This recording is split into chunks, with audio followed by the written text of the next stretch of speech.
Good morning students, class 10th। कैसे हैं आप सब? I hope you all are well.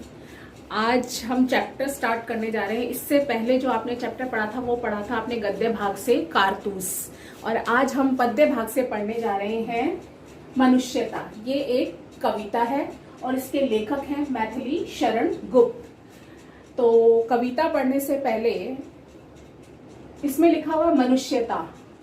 मनुष्य एक संज्ञा है, प्राणी है, लेकिन ता लगने पर इसमें क्या है, ये भाववाचक संज्ञा बन गई है। और मनुष्यता का मतलब होता है जिसमें मनुष्यता के भाव हों, परोपकार की भावना, यानी कि अच्छे गुण होना, मनुष्यत्व के गुण होना। तो सबसे पहले हम लेखक के बारे में जान लेते हैं, जो कि लेखक परिचय है। राष्ट्र कवि मैथिली शरण गुप्त का जन्म 1886 में उत्तर प्रदेश के झांसी जिले के चिरगांव में हुआ था। मैथिली शरण गुप्त अपने जीवन काल में राष्ट्र कवि के रूप में विख्यात हुए, यानी कि राष्ट्र कवि के रूप में प्रसिद्ध थे। संस्कृत, बांग्ला, मराठी और अंग्रेजी भाषा पर इनका समान अधिकार था, यानी कि ये इन भाषाओं को बखूबी जानते थे। गुप्त जी राम भक्त कवि थे। गुप्त जी ने अपनी रचनाओं में साहित्य के उपेक्षित नारी पात्रों को केंद्र में रखकर उनकी मूक पीड़ा को वाणी प्रदान की, यानी कि साहित्य की रचनाओं में, लिटरेचर में उपेक्षित नारी पात्र, यानी कि जिनको इग्नोर किया गया था, नारी पात्रों को, उनको उनकी जो मूक पीड़ा है, यानी कि उनकी पीड़ा को जो है वाणी प्रदान की है। इनकी प्रमुख कृतियां हैं साकेत, यशोधरा, जयद्रथ, वध। गुप्त जी के पिता सेठ रामचरण दास भी कवि थे और इनके छोटे भाई सियाराम शरण गुप्त भी प्रसिद्ध कवि हुए। जो कि 9th क्लास में सियाराम शरण गुप्त की आपने कविता पढ़ी है, एक फूल की चाह। मैथिली शरण गुप्त जी का निधन 1964 में हुआ। और इस कविता के बारे में, मतलब इस पार्ट में जो कविता के बारे में क्या बताया गया है उसके बारे में हम थोड़ा सा परिचय जान लेते हैं। प्रस्तुत कविता में मनुष्य को परोपकार, राष्ट्रहित और उदारता की भावना को अपने जीवन में अपनाने के लिए प्रेरित किया गया है। कवि ने कहा है कि मनुष्य में परोपकार और राष्ट्रहित की भावना और उदारता होनी चाहिए। कवि ने सही अर्थों में मनुष्य उसे माना है, यानी कि कवि ने मनुष्य किसे माना है, जिसमें उसे मनुष्यता के लक्षण दिखाई देते हैं। वे लक्षण कौन कौन से हैं? जो अपने हित और अपनों के हित, यानी कि स्वयं का और स्वयं से परिचित लोगों के हित चिंतन, यानी सोचने से पहले वह सर्वोपरि मतलब सबसे पहले दूसरों का हित और चिंतन करता हो, यानी कि वह स्वार्थ की भावना से ऊपर उठकर स्वयं का चिंतन, यानी स्वयं का हित चिंतन, स्वयं का हित सोचने से पहले जो है दूसरों के हित के बारे में सोचता हो। सही अर्थों में वही मनुष्य है।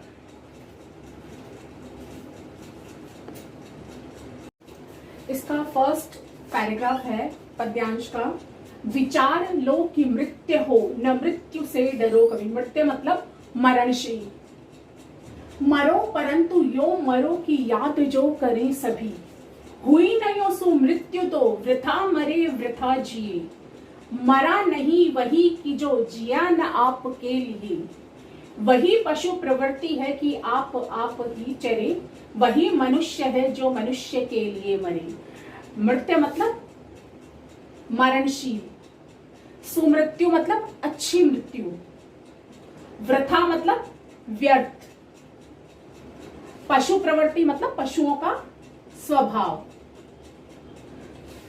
तो कवि इसमें क्या कह रहा है कि व्यक्ति जो है मरणशील है। ये सबको अपने मन में सोच लेना चाहिए, यानी कि विचार कर लो कि आप मरणशील हो, यानी कि जिस प्राणी ने इस संसार में जन्म लिया है उसकी मृत्यु निश्चित है। तो कवि कहता है कि इस बात पर विचार कर लो कि सभी प्राणी मरणशील हैं, अर्थात सभी की मृत्यु एक ना एक दिन निश्चित है। यानी कि विचार लो कि मृत्यु है, न मृत्यु से डरो कभी। कि विचार कर लो कि एक न दिन आपकी मृत्यु निश्चित है, परंतु आप मृत्यु से डरो मत। लेकिन वही मृत्यु महान है जिसको सभी लोग याद करते हैं। यानी कि अगर आप अच्छा कर्म करके मृत्यु को प्राप्त करते हैं तो सभी आपको मरने के बाद भी आपके अच्छे कार्यों के माध्यम से याद रखेंगे, याद करेंगे। यदि ऐसी मृत्यु नहीं है तो ऐसे व्यक्ति का मरना व जीना दोनों निरर्थक है।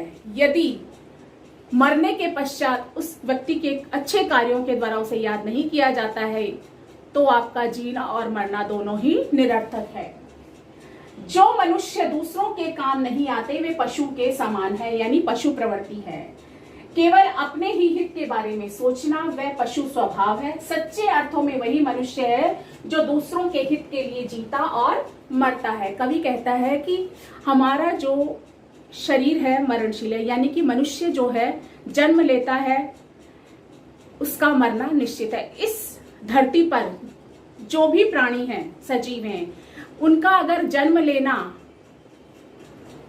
शाश्वत है तो उनकी मृत्यु भी शाश्वत है, यानी कि जिसने जन्म लिया है वो मृत्यु को अवश्य प्राप्त होगा। तो कवि कहता है कि जब तक आप जीवित हो तो कुछ ऐसे कर्म करके मरो कि जिससे मरने के बाद भी आपको आपके अच्छे कार्यों के द्वारा लोग याद करें, अथवा आपका जीना और मरना दोनों ही व्यर्थ है। और दूसरा स्टेंजा है, उसी उदार की कथा सरस्वती बखानती, उसी उदार से धरा कृतार्थ भाव मानती, उसी उदार की सदा सजीव कीर्ति पूजती, तथा उसी उदार को समस्त सृष्टि पूजती। अखंड आत्म भाव जो असीम विश्व में भरे, वही मनुष्य है जो मनुष्य के लिए मरे। यानी कि ऐसा व्यक्ति जो पूरे विश्व में अखंड आत्म भाव यानी कि अपनेपन का भाव भर दे, वही सच्चे मायनों में मनुष्य है। और कवि कहता है कि उसी उदार की कथा, यानी कि उसी उदार व्यक्ति की कथा सरस्वती भी बखानती, बखानती मतलब उसकी प्रशंसा तो सरस्वती भी करती है, अर्थात उसकी जो कीर्ति है, उसके अच्छे कार्यों के बारे में कितने पुस्तकों में भी लिखा जाता है। उसी उदार यानी कि उसी उदार व्यक्ति की कथा जो है धरती भी उसकी प्रशंसा करती है। तो कवि कहता है कि जो व्यक्ति समस्त विश्व में अपनापन भर दे, यानी अपनेपन का भाव भर दे, अर्थात विश्व के सभी जनों को अपना समझे, एकता के सूत्र में बांधे, अर्थात विश्व के सभी व्यक्तियों को अपना समझे, तो उसकी प्रशंसा तो सरस्वती भी करती है, अर्थात पुस्तकों में उसकी कथा लिखी जाती है।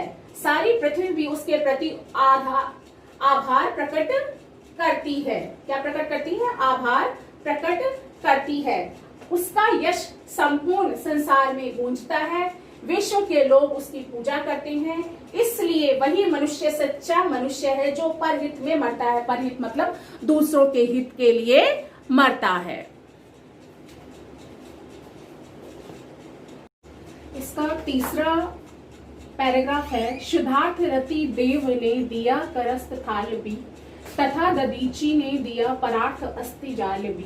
उशीना क्षितिज ने स्वमास दान भी किया, सहर्ष वीर कर्ण ने शरीर चर्म भी दिया।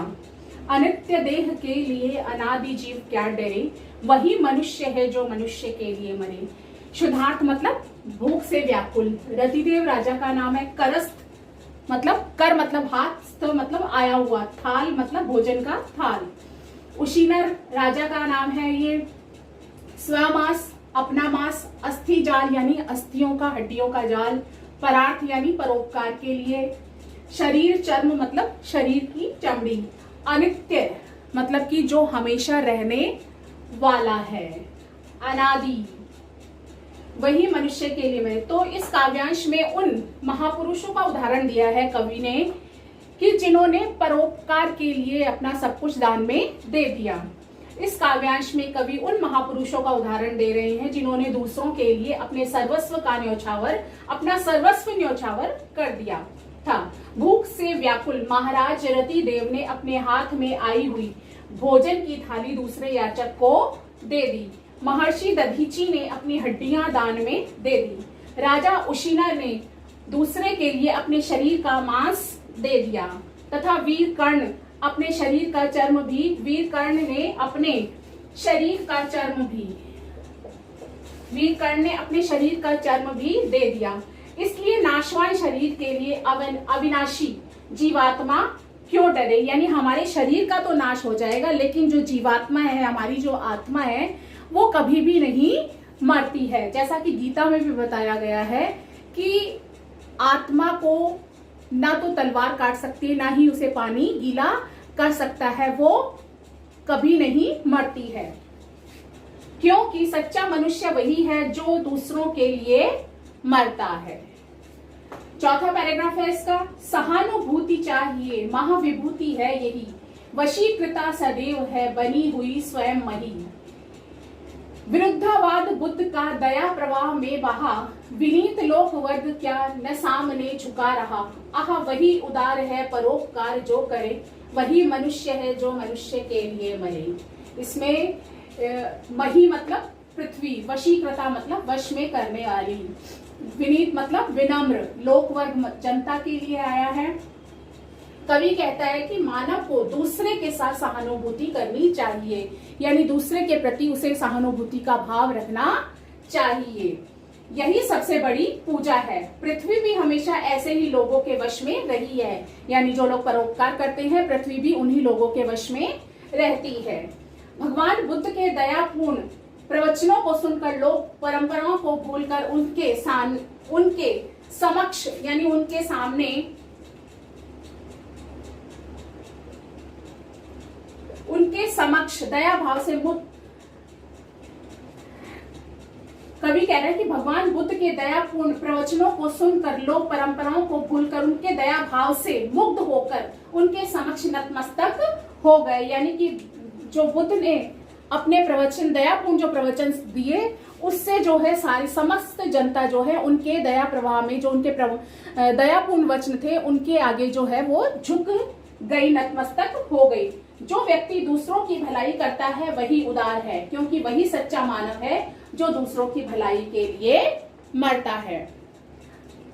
ये जो है हमने अभी फर्स्ट पार्ट में हमने इसके 4 पैराग्राफ पढ़े हैं। अब जो है नेक्स्ट 4 पैराग्राफ हम अगले वीडियो में पढ़ेंगे। धन्यवाद।